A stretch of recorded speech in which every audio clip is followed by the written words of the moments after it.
Welcome to red TV. నేను మీ తేజ. ప్రస్తుతం మనతో పాటు సీనియర్ జర్నలిస్ట్ భరద్వాజ్ గారు. నమస్తే సార్. నమస్తే.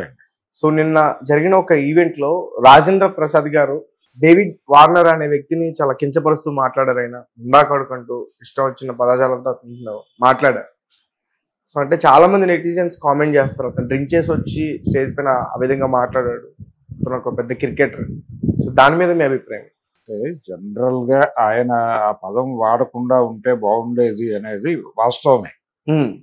అయితే తను ప్రేమాస్పదంగానే వాడినట్టుగా కనిపించాడు, ఎమోషనల్ గా ఉన్నాడు రాజేంద్ర ప్రసాద్. ఆ ఎమోషన్ లో భాగంగానే డేవిడ్ వార్నర్ గారిని పట్టుకొచ్చారు అని అన్నాడు గౌరవ సూచకంగానే. అన్న తర్వాత ఎవరైనా నిన్ను క్రికెట్ ఆడమంటే ఈ స్టెప్పులన్నీ ఎవరేమన్నారు అన్నాడు.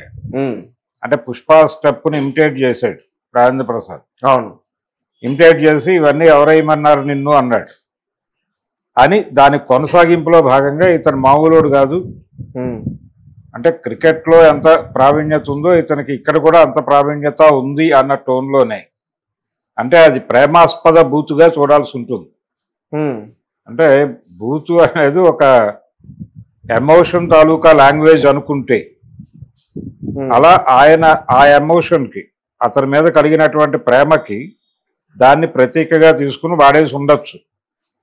దాన్ని సీరియస్గా తప్పుపట్టాల్సిన అవసరం లేదు. కానీ అభిమానులు గాయపడేటువంటి ఛాన్స్ కూడా ఉంది ఇలా మాట్లాడిన సందర్భాల్లో. అంటే అభిమానులు గాయపడేటువంటి సందర్భాలు అనేకం ఉంటాయి. అంటే తమ హీరోని ఏదో కించపరుస్తున్నారు అని అనుకుంటారు వాళ్ళు న్యాచురల్గానే. ఇది ఎలా ఉంటుందంటే, కొన్ని జరిగిన సంఘటనలు చెప్పినా అభిమానులు గాయపడతారు. ఉదాహరణకి ఒక వేదిక మీద, అంటే ఒక వేదిక మీద కావచ్చు, లేదు సినిమాలో కావచ్చు, ఒక సినిమాలో ఒక నటుడికి తక్కువ స్పేస్ ఇస్తే, అంటే మల్టీ స్టారర్స్ వచ్చేవి వరకు, ఈ మల్టీ స్టారర్స్లో ఒక హీరోకి తక్కువ స్పేస్ వస్తే ఆయన అభిమానులు రియాక్ట్ అయ్యేవాడు.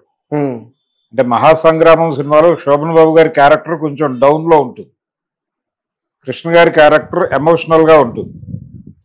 దాంతో ఈయన అభిమానులు గాయపడ్డారు. ఆయన ఇక జీవితంలో మల్టీ స్టారర్లు చేయనని చెప్పాడు శోభన్ బాబు. ఇలా అభిమానులు గాయపడటం అనేది జరుగుతుంది సహజంగా.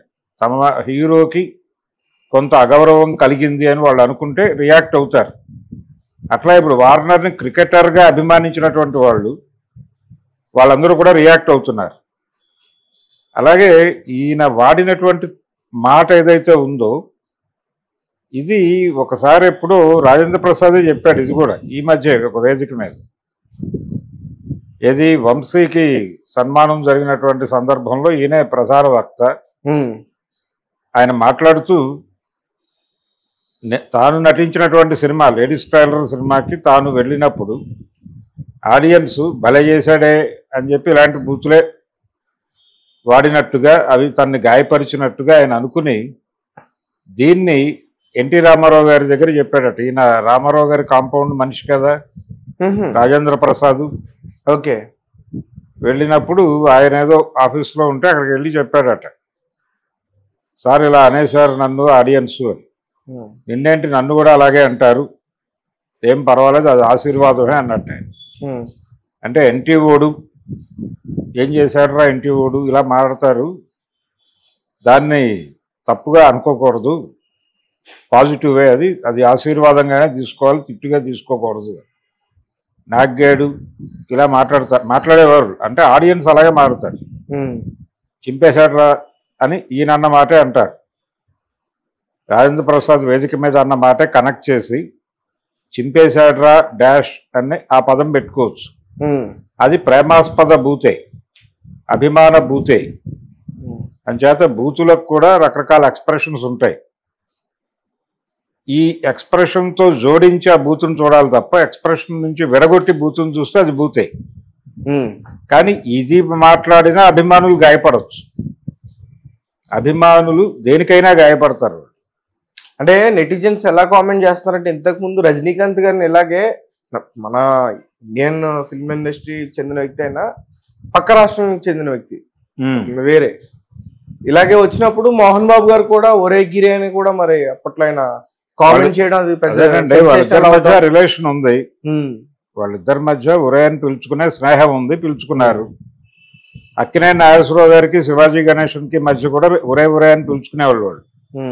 అది వేదిక మీద కూడా అలాగే మాట్లాడుకునేవాళ్ళు. అంచేత అదేం తప్పేం కాదు, వాళ్ళు ఏ లెవెల్లో ఉన్నారు. అతను అంటే రజనీకాంత్ కూడా అలా మోహన్ బాబు గురించి మాట్లాడిన సందర్భాలు ఉన్నాయి.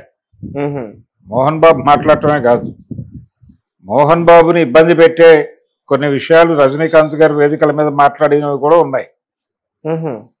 అంటే బజుల్లా రోడ్లో చివర రైల్వే ట్రాక్ దగ్గర ఏదో ద్రావకం తీసుకోవడానికి వెళ్ళేవాళ్ళం మేము అని చెప్పాడు ఆయన వేదిక మీద. అది అవసరం లేదు కదా, ఈ రోజున ఆ రోజున చేస్తే చేసి ఉండొచ్చు. కానీ ఈ రోజున వేదికల మీద అది చెప్పాల్సిన అవసరం లేదు అని చెప్పాడు ఆయన సరదాగా, ఒక ఎమోషన్లో చెప్పాడు ఆయన. ఇతను కూడా ఆ ఎమోషన్ని ప్రాపర్గా రిసీవ్ చేసుకున్నాడు మోహన్ బాబు. అలాగే నేను మోహన్ బాబుని అడిగాను, తెలుగు ఇండస్ట్రీ మీద ఫోకస్ చేయడం బెటరా, తమిళ ఇండస్ట్రీ మీద ఫోకస్ చేయడం బెటరా అని. అదే బెటర్ అని నాకు అడ్వైజ్ చేశాడు మోహన్ బాబు. మేబీ తనకి పోటీ రాకూడదని అనుకుని ఉండొచ్చు అని చెప్పాడు డయాస్ మీద. ఇలా జరుగుతాయి వేదికల మీద, ఇలాంటివి చాలా జరుగుతాయి. చిరంజీవి రజనీకాంత్ మధ్య కూడా చాలా జరిగినాయి ఇలాంటివి. చిరంజీవి మోహన్ బాబు మధ్య రకరకాలుగా జరిగినాయి, మనం చూసాం. టామ్ అండ్ జెర్రీ అని టైటిల్ ఇచ్చారు వాళ్ళకి. ఇవన్నీ అంటే ఒక ఎమోషన్లో ఉన్నాడు అతను, జనాల్ని ఎమోషనలైజ్ చేయాలనుకున్నాడు, అది టార్గెట్. అంటే తను మాట్లాడే మాటలు లేకపోతే వేదిక మీద తన ప్రజెన్స్ రెగ్యులర్ ఫార్మాట్లో కాకుండా కొంచెం భిన్నంగా ఉండాలని అనుకున్నాడు రాజేంద్ర ప్రసాద్. ఆ భిన్నత్వము అనేది ఇలా పరిణమిస్తుందని ఊహించి ఉండడు.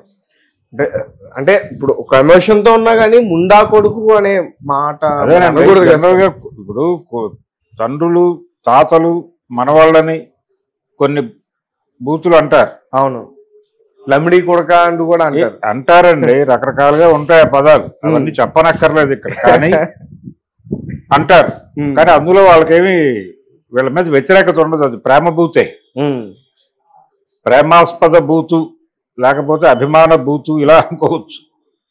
ఆయన వార్నర్ని వాంటెడ్గా తిట్టలేదు,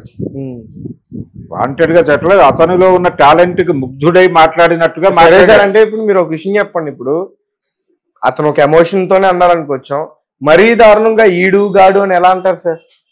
అవునండి, అది అందుకు కూడా ఉదాహరణ చెప్పా కదా నేను. అంటే ఈడు గాడు అనేది కూడా ప్రేమేనా?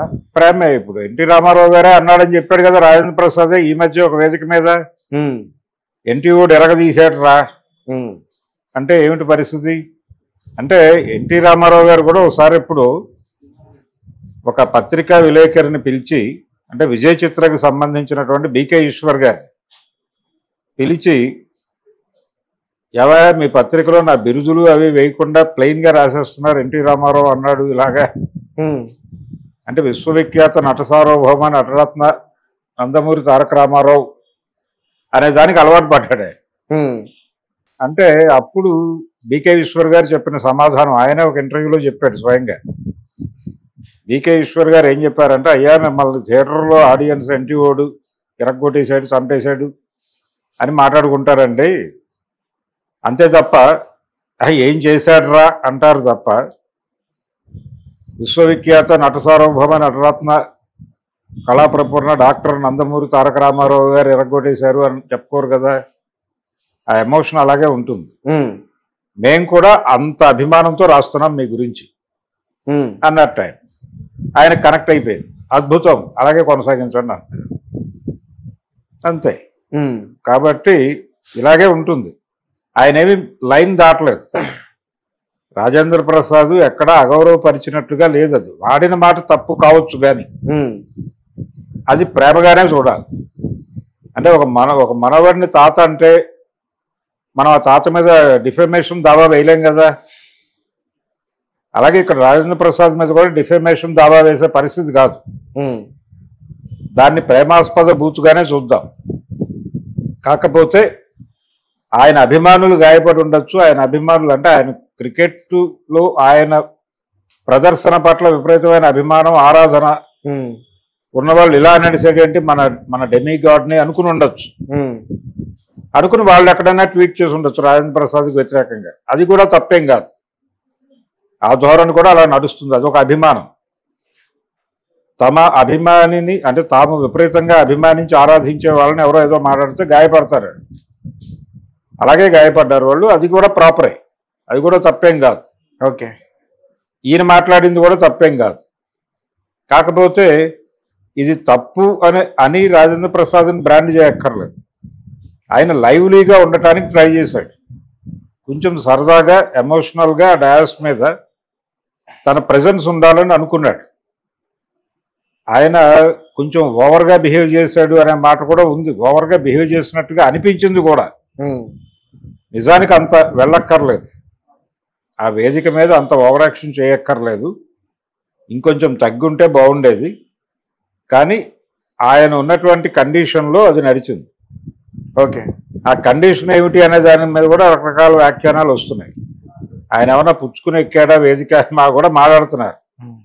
అంటే ఈ రకమైన అనుమానాలు వచ్చే విధంగా ఆయన ప్రదర్శన ఉంది అక్కడ.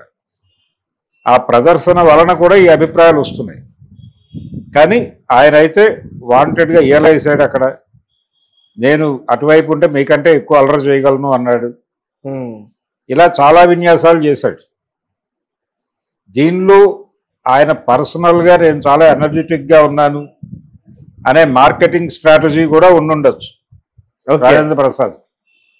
నేను చాలా ఎనర్జెటిక్గా ఉన్నాను, నన్ను ప్రాపర్గా ఇండస్ట్రీ వాడుకోవడం లేదు అనేది కన్వే చేయటం అనే ప్రోగ్రామ్ కూడా, అనే మార్కెటింగ్ స్ట్రాటజీ కూడా ఆయనలో ఉండుండొచ్చు ఈ ఓవర్ యాక్షన్ వెనకాల. ఓకే, ఇలా అనేక కోణాలు ఉన్నాయి ఆ ఓవర్ యాక్షన్ వెనకాల. వార్నర్ ఎలా తీసుకున్నాడు, ఆయన పాజిటివ్గానే ఉన్నాడు అక్కడ. మేబీ ఆయనకు అర్థం కాకపోయి ఉండొచ్చు. తన పేరు తప్ప రాజేంద్ర ప్రసాద్ మాట్లాడిన దానిలో ఒక్క ముక్క ఆయనకు అర్థమయ్యే అవకాశం లేదు, ఎవరైనా దుబాసి ఉండి చెప్తే తప్ప. తర్వాత ఎలాగో తెలిసి ఉంటుంది ఆయనకు. అడిగి ఉంటాడు, ఏమిటి ఇలా మాట్లాడారట, అయ్యా అది ప్రేమ అని చెప్పుకుంటారు అవతలవాళ్ళు.